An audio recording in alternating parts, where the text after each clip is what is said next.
Estás escuchando la segunda parte del libro Lecciones de Estoicismo. En esta sección encontrarás temas como el manejo de nuestras emociones, cómo lidiar con las adversidades y problemas de la vida, el sufrimiento y la muerte. Todo esto y más en el siguiente audio. Continuamos. Estás escuchando Anamorphic Gates, resúmenes de libros.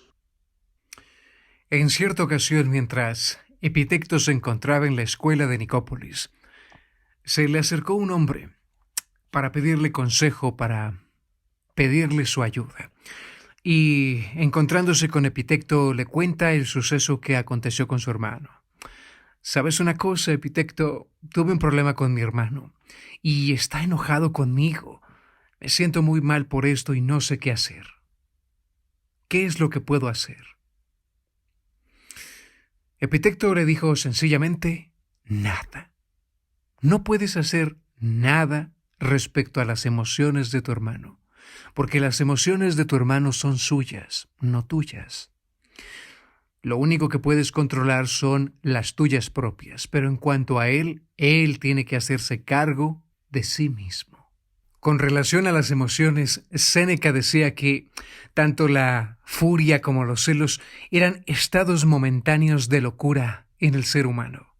La furia venía como una respuesta, una reacción ante el sentirse ofendido e injuriado. Y parece ser que así es cuando se nos toca un punto débil, una fibra sensible, alguna herida que nosotros traemos y es despertada ante las palabras o las acciones de alguien. Uno se siente ofendido. Y la respuesta lógica natural más a la mano es una reacción explosiva, la furia. Séneca decía que la furia y los celos eran estados momentáneos de locura en el ser humano. Entonces, ¿es acaso que un estoico no siente? ¿Es un ser insensible? Es cierto que a los estoicos se les conoció como seres imperturbables, personas impasibles, inalterables. Originalmente un estoico era una persona que mostraba fortaleza y dominio sobre sí mismo, especialmente ante las desgracias y dificultades. ¿Pero quiere decir eso que no tenían sentimientos? ¿Que eran unos bloques de hielo? Sí lo eran, pero ante las emociones destructivas.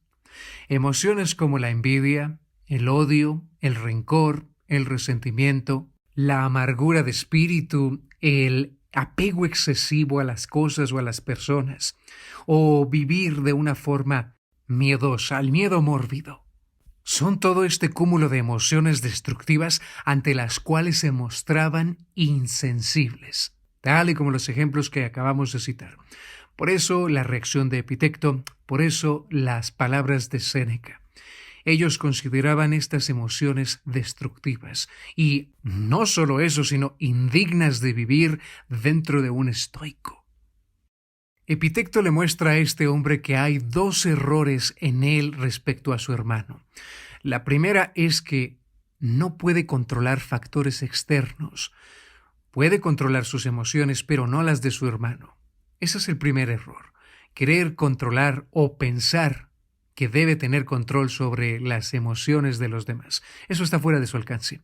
La segunda cosa es su reacción ante la reacción de su hermano. El juicio que él estaba emitiendo sobre la reacción de su hermano lo estaba haciendo sufrir. Era su interpretación respecto a la conducta de su hermano lo que lo estaba cargando. Así que son nuestras interpretaciones de las emociones de los demás lo que nos lleva a emitir un juicio y lo que nos lleva a actuar conforme a ese juicio. Y es ahí donde somos felices o infelices, donde nos sentimos culpables o donde nos sentimos alegres. En pocas palabras, Epicteto le está diciendo, si tu hermano está enojado contigo, si está encaprichado, si está haciendo su berrinche, eso es asunto de él. Él tiene que aprender a controlarse, a calmarse, a lidiar con sus propias emociones. Eso es responsabilidad suya y no tuya. En cuanto a ti, tú debes aprender a controlarte a ti mismo, porque mira nada más cómo te pone tu hermano. Te hace sentir escoria, culpable, lo peor como ser humano, cuando la realidad es que no. Además, suponiendo que le pidieras perdón y arreglaras este asunto de esta forma, ¿qué te asegura que en el futuro no va a volver a pasar lo mismo? Él puede sentirse herido por cosas que tú no sepas. Quizá hagas o digas algo que abra una herida en él y que desencadene su furia. Pero esas cosas no son tu culpa. Hay cosas bajo tu control y cosas que escapan a tu control. Cosas de las que eres responsable y otras no. Aquí tu tarea es aprender a diferenciar y dejar que tu hermano tome la responsabilidad de su vida. Tenemos, por lo tanto, dos bloques. Un bloque donde tenemos todas las emociones negativas como el odio, el rencor, el resentimiento, la envidia, la furia, la ira. Y otro más donde están las emociones positivas. La felicidad, la alegría, el amor, el cariño, el aprecio. El estoico no es un ser sin sentimientos o sensaciones, sino más bien es una persona que elige qué sentimientos y qué sensaciones tener y cuáles evitar. No es que se trate de reprimirlas o de negarlas, sino que en primera instancia no darles cabida, no permitir que se desarrollen o arranquen en uno.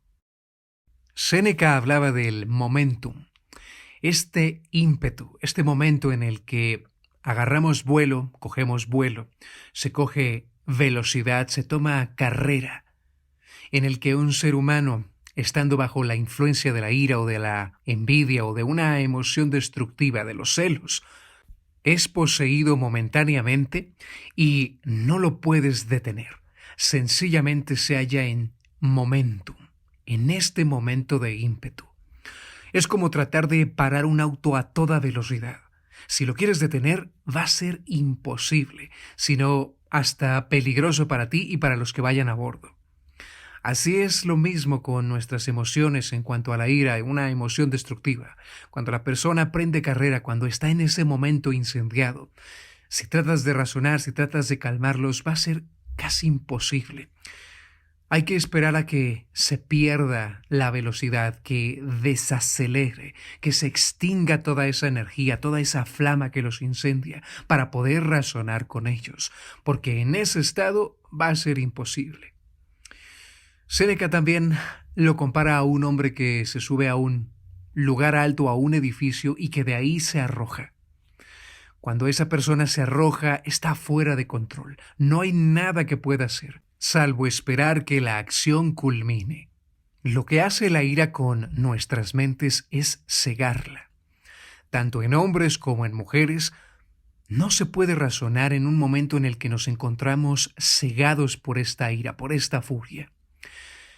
Sencillamente, en ocasiones se tendrá que dejar que esa energía se extinga para poder entendernos. Pero claro, lo más importante es no permitir que haya ese estallido de furia, que lleguemos a ese punto en el que nos encontremos fuera de control y nos arrojemos en un estallido de cólera. Eso es precisamente de lo que se está hablando en el mundo de los estoicos. No darle cabida, no permitir que esas emociones nos controlen, permanecer imperturbables ante ellas. Eso no quiere decir que no nos vamos a enojar, claro que sí, somos seres humanos, la furia de todas formas es una emoción y a veces puede ser despertado por un sentimiento de justicia ante las atrocidades cometidas, las noticias, algún acto que veamos en la calle, claro que sí. Pero de todas formas, aunque es a veces inevitable y sabemos que de vez en cuando nos vamos a enojar, lo importante es no permitir que tome el control de nuestras vidas. El saber que podemos actuar bajo la calma, que podemos escogerla antes que la furia, es una gran ventaja. Actuar desde la justicia y no desde la venganza está dentro de nuestro poder. Y es lo que nos diferencia del resto de los animales, nuestra conciencia. Si por alguna razón llegamos a estallar, bueno, hay que permitir que esa energía salga, se extinga. De forma constructiva, claro, pero hay que permitirnos estar enojados, que haya ese momento de furia, ok, ocurrió, ni modo, ¿Qué va a pasar? La próxima vez lo voy a manejar mejor.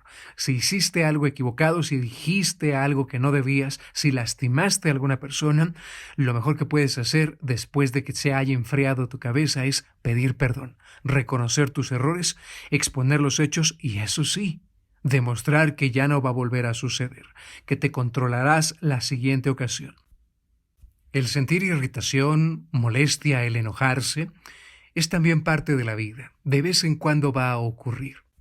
Séneca los llama primeros movimientos, reacciones naturales, respuestas del cuerpo. Son cosas que suceden, que nos hacen sentir y obviamente están dentro de nuestro control.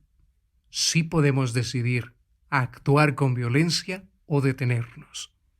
La secuencia que Séneca explica va como sigue. Ocurre un suceso, un evento, una provocación incluso, lo que llamaríamos un primer movimiento. Esto va a desencadenar una reacción en nosotros. Esa reacción va a crear un juicio, si es bueno o si es mal. Y ese juicio va a crear un sentimiento, si lo deseamos o lo repelemos, si nos hiere o si nos construye. Y esto mismo nos va a llevar a una acción, a ser violentos o a actuar con calma, con buen juicio. El punto clave está en el juicio que emitimos sobre lo que está pasando. Ese es el punto clave donde vas a decidir si te ofende o puedes dejarlo pasar, si es algo importante o superficial, si te hiere o no. Es tu propio juicio, es el punto donde tú controlas lo que va a suceder después, lo que está en tus manos. De lo que se trata entonces es de desechar todas las emociones destructivas, las provocaciones, los sentimientos tóxicos, analizar qué es lo que está ocurriendo y escoger el camino de la razón, un camino más constructivo y un camino emocional más sano. Se vale sentir, se vale vivir. Podemos sentirnos irritados, claro que sí, y podemos escoger entre ser iracundos, perder el control, fúricos, o actuar bajo la razón, el control y la paz. Esto es en cuanto a las emociones, el momentum y nuestros juicios. Ahora vamos a ver otra cosa. Las adversidades, cuando tenemos problemas en la vida. Cosas buenas y malas le pasan a la gente todo el tiempo. Pero cuando decimos la gente, muchas veces nos deslocalizamos, nos ponemos en cualquier área, punto de la circunferencia, menos en el centro. Y es que tendemos a pensar que eso no nos va a pasar a nosotros. No, a mí no me va a pasar eso. Lo cual es verdaderamente ingenuo de pensar, ya que el suceso imprevisto nos acaece a todos, dice un proverbio bíblico. En pocas palabras, no tenemos la vida comprada. Estamos expuestos a acontecimientos o eventos fuera de nuestro control. Así que debemos ser realistas y prepararnos por si esa situación nos llegara a ocurrir. Esperemos que no.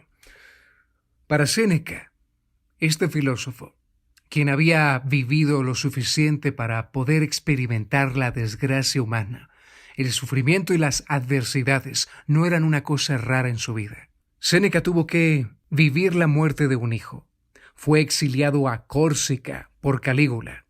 Calígula le tenía envidia, estaba celoso de sus habilidades, de sus talentos, de sus virtudes, deseaba darle muerte. Sin embargo, algunos de sus consejeros, de sus allegados, lo convencieron de que no lo hiciera, ya que Séneca tenía mala salud y solo sería cuestión de tiempo para que él muriera. Con todo, Calígula lo exilió a Córcega durante casi una década, imagínate, casi 10 años de su vida exiliado. Y cuando fue rescatado de este exilio, fue solo y con la condición de que se convirtiera en el tutor de Nerón, otro enfermo mental de quien seguramente no estaba muy encariñado, por supuesto. Andando el tiempo, uno de sus mejores amigos muere, y Séneca tiene que vivir el dolor de su pérdida. Por si esto no fuera poco, y para rematar las cosas, a Séneca se le acusa de complot, de estar involucrado en un complot contra el emperador Nerón, y este exige la muerte de su viejo tutor. Séneca es forzado a su propio suicidio. Su esposa, no deseando una vida sin él, decide acompañarlo y ambos se cortan las venas. Sin embargo, sobreviven. Al ver que su muerte no llegaba, le pide su médico Eustacio a Neo que le suministre veneno griego llamado Cicuta. Este se lo da y Séneca lo bebe, pero el veneno no le hace efecto. Entonces pide ser llevado a un baño caliente, donde finalmente el vapor termina asfixiándolo, víctima del asma que padecía. Y así termina la vida de nuestro querido filósofo Séneca. Sin duda, esa no es la manera pacífica y filosófica de vivir de un filósofo, ¿cierto? Séneca fue un hombre privilegiado como pocos, y con todo se le llegó a criticar severamente. Con esto quiero decir que, aún en su riqueza, en su opulencia, aún viviendo una vida de privilegios, no se escapó de las críticas, los rumores, los chismes o los ataques verbales de sus contemporáneos. Séneca cargó durante su vida con su paquete de adversidades, su ración de problemas humanos. Entonces, ¿qué tiene que decir Séneca con respecto a las adversidades y los problemas humanos? Bajo la óptica de Séneca y su filosofía es que las cosas malas o las cosas buenas no existen, porque no hay cosas inherentemente buenas o inherentemente malas. Las cosas sencillamente suceden y no hay más. Que si le estaba pasando una desgracia, que si le estaba pasando una cosa muy buena, sencillamente son cosas o eventos que ocurren en la vida. Pero no para ahí. Y aquí viene lo que verdaderamente me resulta interesante acerca de Séneca, su visión en cuanto a los problemas de la vida. Séneca utiliza dos ejemplos. Uno, el luchador grecorromano, y dos, el soldado. En primer lugar, él pone el ejemplo de los luchadores. Un luchador que se enfrenta a rivales débiles nunca va a crecer. Pero si un luchador se enfrenta con rivales más poderosos, más habilidosos, más rápidos y más fuertes que él, entonces sí va a poder sacar ventaja, va a poder aprender. Seguro que va a crecer, se va a fortalecer, va a sacar ventaja de esa experiencia, se va a hacer más fuerte. Séneca nos invita a que veamos las adversidades como una oportunidad para mejorar, como entrenamiento para la vida. Un ejercicio para crecer y hacerse más fuerte. El segundo ejemplo que pone es el de los soldados, y una cita bastante conocida. Dios reserva sus batallas más difíciles para sus mejores soldados. De nueva cuenta, el propósito de la adversidad es ayudarnos a mejorar, a fortalecer nuestras virtudes, a acrecentarlas. Es una oportunidad para mostrar nuestra fortaleza. Ya los chinos lo han conceptualizado en una palabra, crisis, una palabra que también significa oportunidad. Y es que efectivamente son las crisis, los momentos duros, lo que revelan el verdadero carácter de los seres humanos. Mostramos de lo que verdaderamente estamos hechos. La crisis, el problema, es una oportunidad para demostrar nuestro carácter, para levantarnos, para equiparnos, para vernos dónde estamos carentes, dónde somos deficientes, observar nuestras debilidades, fortalecernos, crecer y trascenderlas. Ese es el objetivo de una crisis, de un problema, de una adversidad. Y este es el punto de vista de Séneca sobre las adversidades. Las pruebas nos fortalecen, nos hacen más duros, refinan nuestro carácter, nos dan más virtudes. Por otra parte, una vida demasiado fácil, una vida con excesiva riqueza o lujo, una vida donde todo es felicidad y sin dificultades, crea personas débiles, demasiado suaves para la vida, holgazanes, sin fuerza, sin fortaleza, sin desarrollo y, obviamente, decadentes. A veces esto pasa entre padres e hijos. En su deseo de sanar sus propias heridas, quieren que sus hijos no pasen por los mismos sufrimientos o carencias que ellos tuvieron. y, en su afán de darles una mejor vida, tratan de evitarles todo el sufrimiento posible. Y eso está bien. Uno quiere lo mejor para los hijos, pero eso no significa que todo el sufrimiento sea malo. Posiblemente tenga que pararse más temprano, ayudar con los trastes, con la casa, con la ropa, con el aseo de la casa, ayudar a hacer las compras, darles responsabilidades conforme a sus edades. Y quizá estos hábitos, crear estos hábitos, no sean muy placenteros para el joven o la señorita, pero está dándoles hábitos, una formación y carácter. Cuando los padres les dan todo absolutamente y no los enseñan a esforzarse, lo único que consiguen son hijos débiles, dependientes e inútiles. Les rompen las alas, los truncan, les quitan las garras para vivir. Y el resultado son hijos demasiado mimados, demasiado suaves para la vida. Entonces es esta interpretación de que no quiero que mi hijo sufra, mi hija sufra, por eso le doy todo, por eso contrato servidumbre y que él no mueva nada, ni un ápice, es contraproducente. En realidad, estos son sufrimientos positivos. Incluso si se frustra en la escuela, si se desespera, si se está aprendiendo a romper la cabeza para solucionar problemas matemáticos, es un bien para él, aprender a utilizar su cerebro. Ya no digamos los verdaderos problemas de la vida, pero pues el punto es este, que las adversidades deben verse como oportunidades para crecer, para fortalecer el carácter. Por otra parte, una vida demasiado fácil cría hijos débiles y sin carácter. Por otra parte, Epicteto dice en cuanto a esto de las adversidades, no les prestes mucha atención. No hay cosas realmente malas ni cosas realmente buenas. Solo concéntrate en tu juicio sobre esas cosas. No más. Ahora, Séneca nos habla sobre la tristeza y la muerte. Séneca hablaba de meditar en los posibles y futuros males, la premeditación de posibles desgracias, estar listos para esas situaciones si llegaran a ocurrir. Esa actitud podría y puede blindarnos emocional y mentalmente para posibles eventos en el futuro, estar mejor preparados para paliarlos. Verás, Séneca tenía una amiga llamada Marcia. Ella tenía varios hijos y por ciertas circunstancias su hijo muere. Entonces Marcia cae en la tristeza, en el duelo, en ese proceso de aceptar la muerte de su hijo. Sin embargo, pasando el tiempo y viendo que no salía de esta situación y que su tristeza se agudizaba, lo que hoy llamaríamos una depresión crónica, Séneca decide actuar, intervenir y dirigirle algunas palabras de consuelo, de reflexión a su amiga Marcia. Entre las palabras que le dirige están las siguientes ideas. Estás en este estado porque nunca reflexionaste en la muerte. Nunca pensamos que esto nos podría pasar, pero hay cosas que están fuera de nuestro control. Y cuando no las anticipamos y nos golpean de pronto, es cuando duele más.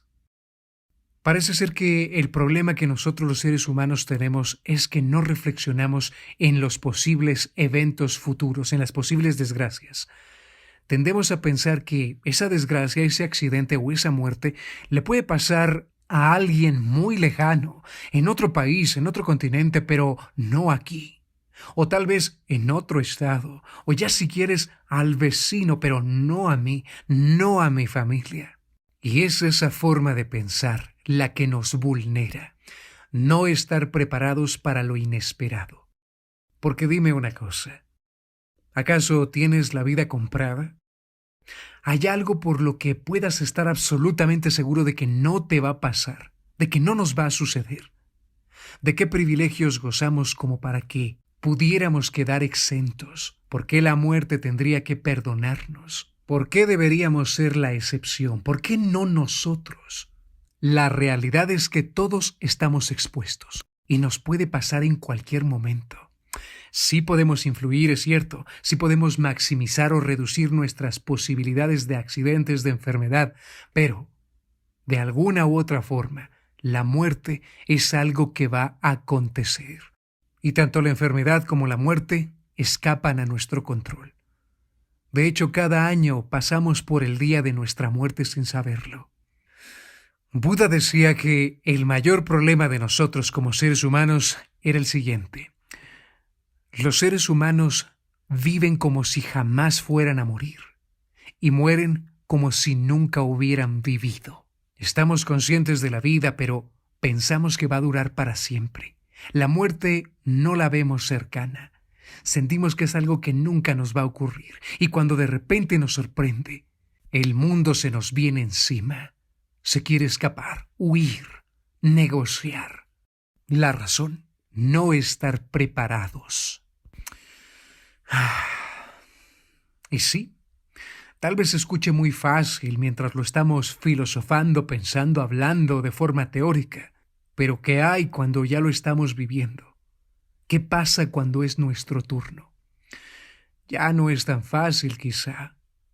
Y es que es cierto, no somos inmunes ante estas cosas, pero el punto es estar preparados, listos, saber que no estamos exentos y que nos puede ocurrir.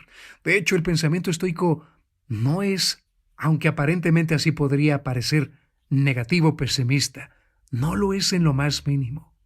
En realidad, tiene por objeto en pensar que estas cosas pueden pasar y estar preparados, sacarle provecho y partido a la vida.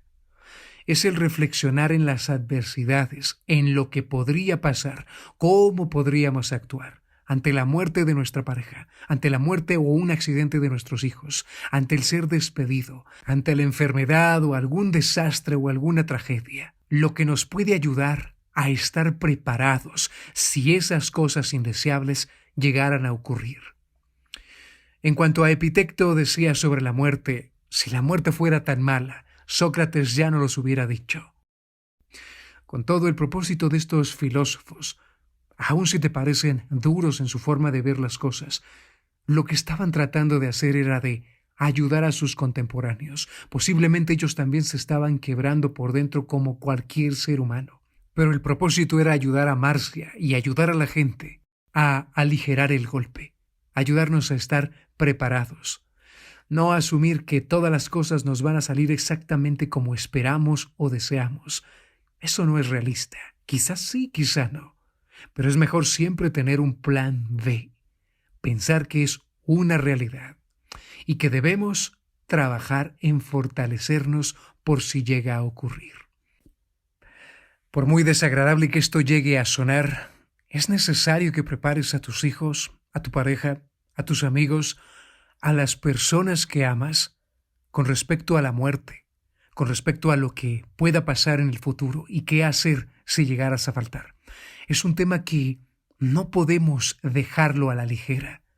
Es mejor que ellos estén preparados y sepan qué hacer y cómo continuar, que dejarlos de forma trunca y abrupta en medio de la nada. Así que no lo dejes para después. Chárlalo, platícalo. Será una toma de conciencia que los ayudará, los empujará a la madurez y los mantendrá mejor blindados emocional y mentalmente para los sucesos imprevistos de la vida. Y finalmente, para cerrar este libro, vamos a ampliar y abrir el tema de la muerte y nuestro papel en la sociedad humana, el mundo a la manera estoica. Estás escuchando Anamorphic Gates, resúmenes de libros.